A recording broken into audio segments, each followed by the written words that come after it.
ओम नमः शिवाय। हर हर महादेव। कैसे हैं आप सभी लोग? आज के एपिसोड में मैं आपका स्वागत करता हूं। आज का एपिसोड है देश, काल, पात्र और दान आदि का विचार। ऋषियों ने कहा, समस्त पदार्थों के ज्ञाताओं में श्रेष्ठ सूत जी, अब आप क्रमशः देश, काल आदि का वर्णन करें। सूत जी बोले, महर्षियों, देव यज्ञ आदि कर्मों में अपना शुद्ध ग्रह समान फल देने वाला होता है, अर्थात अपने घर में किए हुए देव यज्ञ आदि शास्त्रोक्त फल को सम मात्रा में देने वाले होते हैं। गौशाला का स्थान घर की अपेक्षा 10 गुना फल देता है। जलाशय का तट उससे भी 10 गुना महत्व रखता है तथा जहाँ बेल, तुलसी एवं पीपल वृक्ष का मूल निकट हो, वह स्थान जलाशय के तट से भी 10 गुना फल देने वाला होता है। देवालय को उससे भी 10 गुने महत्व का स्थान जाना चाहिए। देवालय से भी 10 गुना महत्व रखता है तीर्थ भूमि का तट। उससे 10 गुना श्रेष्ठ है नदी का किनारा।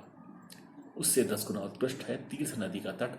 और उससे भी 10 गुना महत्व रखता है सप्तगंगा नामक नदियों का तीर्थ। गंगा, गोदावरी, कावेरी, ताम्रपर्णी, सिंधु, सरयू और नर्मदा, इन 7 नदियों को सप्तगंगा कहा गया है। समुद्र के तट का स्थान इनसे भी 10 गुना पवित्र माना गया है और पर्वत के शिखर का प्रदेश समुद्र तट से भी 10 गुना पावन है। सबसे अधिक महत्व का वह स्थान जानना चाहिए जहाँ मन लग जाए। यहाँ तक देश का वर्णन हुआ है। अब काल का तारतम्य बताया जाता है। सतयुग में यज्ञ, दान आदि कर्म पूर्ण फल देने वाले हैं, ऐसा जानना चाहिए। त्रेता युग में उसका 3/4 फल मिलता है। द्वापर में सदा आधे ही फल की प्राप्ति कही गई है। कलयुग में 1/4 ही फल की प्राप्ति समझनी चाहिए और आधा कलयुग बीतने पर उस चौथाई फल में भी 1/4 कम हो जाता है। शुद्ध अंतःकरण वाले पुरुष को सदा शुद्ध एवं पवित्र दिन समफल देने वाला होता है। विद्वान ब्राह्मणों सूर्य संक्रांति के दिन किया हुआ सत्कर्म पूर्वोक्त तो शुद्ध दिन की अपेक्षा 10 गुना फल देने वाला होता है, यह जानना चाहिए। उससे भी 10 गुना महत्व उस कर्म का है जो विषुव नामक योग में किया जाता है। दक्षिणायन आरंभ होने के दिन अर्थात कर्क की संक्रांति में किए हुए पुण्य कर्म का महत्व विषुव से भी 10 गुना माना गया है। उससे भी 10 गुना मकर संक्रांति में और उससे भी 10 गुना चंद्र ग्रहण में किए हुए पुण्य का महत्व है। सूर्य ग्रहण का समय सबसे उत्तम है। उसमें किए गए पुण्य कर्म का फल चंद्र ग्रहण से भी अधिक और पूर्ण मात्रा में होता है। इस बात को विज्ञ पुरुष जानते हैं। जगत रूपी सूर्य का राहु रूपी विष से संयोग होता है, इसलिए सूर्य ग्रहण का समय रोग प्रदान करने वाला है। अतः उस विष की शांति के लिए उस समय स्नान, दान और जप करें। ज्योतिष के अनुसार वह समय जबकि सूर्य विषुव रेखा पर पहुंचता है तो दिन और रात दोनों बराबर होते हैं। वर्ष में 2 बार आता है। एक तो सौर चातुर्मास की नवमी तिथि अंग्रेजी 21 मार्च पर, दूसरा सौर अश्विन की नवमी तिथि अंग्रेजी 22 सितंबर को। वह काल विश्व की शांति के लिए उपयोगी होने के कारण पुण्यप्रद माना गया है। जन्म नक्षत्र के दिन तथा व्रत की पूर्ति के दिन का समय सूर्य ग्रहण के समान ही समझा जाता है, परंतु महापुरुषों के संग का काल करोड़ों सूर्य ग्रहण के समान पावन है, ऐसा ज्ञानी पुरुष जानते मानते हैं। तपोनिष्ठ योगी और ज्ञाननिष्ठ यति ये पूजा के पात्र हैं, क्योंकि ये पापों के नाश में कारण होते हैं। जिसने 24 लाख गायत्री का जप कर लिया हो, वह ब्राह्मण भी पूजा का उत्तम पात्र है। वह संपूर्ण फलों और भोगों को देने में समर्थ है।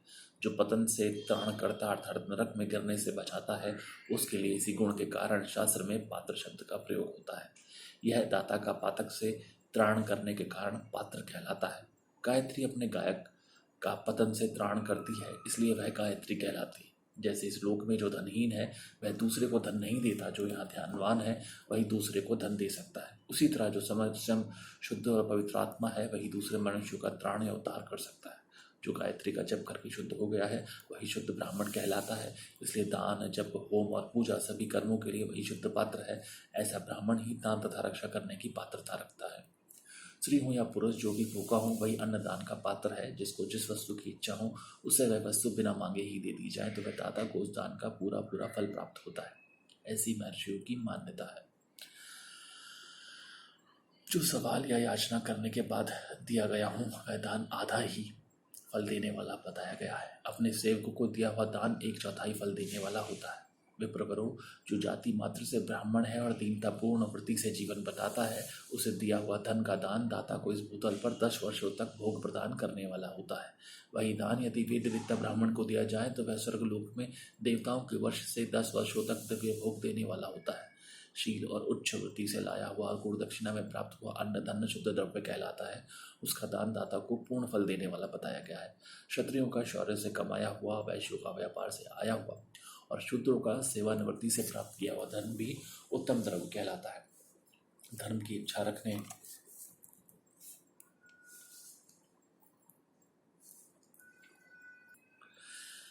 धर्म की इच्छा रखने वाली स्त्रियों को जो धन पिता एवं पति से मिला हुआ हो उनके लिए वह उत्तम द्रव्य है। गौ आदि 12 वस्तुओं का चैत्र आदि 12 महीनों में क्रमशः दान करना चाहिए।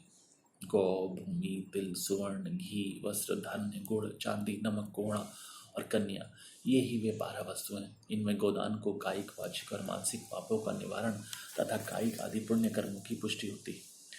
ब्राह्मणों भूमि का दान इहलोक व परलोक में प्रतिष्ठा आश्रय की प्राप्ति कराने वाला है। तिल का दान बलवर्धक एवं मृत्यु का निवारक होता है। सुवर्ण का दान जठराग्नि को बढ़ाने वाला तथा वीर्यदायक है। घी का दान पुष्टिकारक होता है। वस्त्र का दान आयु की वृद्धि कराने वाला है, ऐसा जानना चाहिए। धान्य का दान अन्न धन की वृद्धि के कारण होता है। गुड़ का दान मधुर भोजन की प्राप्ति कराने वाला होता है। चांदी के दान से वीर्य की वृद्धि होती है। लवण का दान षड्रस भोजन की प्राप्ति कराता है। सब प्रकार का दान सारी समृद्धि की सिद्धि के लिए होता है। विज्ञ पुरुष कुष्मांड के दान को पुष्टिदायक मानते हैं। कन्या का दान आजीवन भोग देने वाला कहा गया है। हे ब्राह्मणों, वह लोक और परलोक में भी संपूर्ण भोगों की प्राप्ति कराने वाला है। विद्वान पुरुष को चाहिए कि जिन वस्तुओं से श्रवण आदि इंद्रियों की तृप्ति होती है उनका सदा दान करें। श्रोत्र आदि 10 इंद्रियों के जो शब्द आदि 10 विषय है उनका दान किया जाए तो वह भोगों की प्राप्ति कराते हैं तथा दिशा आदि इंद्रिय देवताओं को संतुष्ट करते हैं। वेद और शास्त्र को गुरुमुख से ग्रहण करके गुरु के उपदेश से अथवा स्वयं ही बोध प्राप्त करने के पश्चात जो बुद्धि का यह निश्चय होता है कि कर्मों का फल अवश्य मिलता है, इसी को उच्च कोटि की आस्तिकता कहते हैं। भाई बंधु अथवा राजा के भय से जो आस्तिकता बुद्धि या श्रद्धा से होती है वह कनिष्ठ श्रेणी की आस्तिकता है। जो सर्वथा दरिद्र है इसलिए उसके पास सभी वस्तुओं का अभाव है, वह वाणी अथवा कर्म शरीर द्वारा यज्ञ करे। मंत्र स्रोत और जप आदि को वाणी द्वारा किया गया यजन समझना चाहिए तथा तीर्थ यात्रा व्रत आदि को विद्वान पुरुष शारीरिक यजन मानते हैं। जिस किसी भी उपाय से थोड़ा हो या बहुत देवतार्पण बुद्धि से जो कुछ भी दिया अथवा किया जाए वह दान या सत्कर्म भोगों की प्राप्ति कराने में समर्थ होता है। तपस्या और दान ये 2 कर्म मनुष्य को सदा करने चाहिए तथा ऐसे ग्रह का दान करना चाहिए जो अपने वर्ण चमक दमक या सफाई और गुण सुख सुविधा से सुशोभित हों। बुद्धिमान पुरुष देवताओं की तृप्ति के लिए जो कुछ देते हैं वह अतिशय मात्रा में और सब प्रकार के भोग प्रदान करने वाला होता है। उस दान से विद्वान पुरुष इहलोक और परलोक में उत्तम जन्म और सदा सुलभ यज्ञ दान आदि कर्म करके मनुष्य मोक्ष होने वाला भोग पाता है और ईश्वरार्पण बुद्धि से फल का भागी होता है। धन्यवाद दोस्तों। यहाँ पर एक जो शब्द आया था उसका यहाँ पर व्याख्या दी गई है, वो मैं पढ़ने जा रहा हूँ।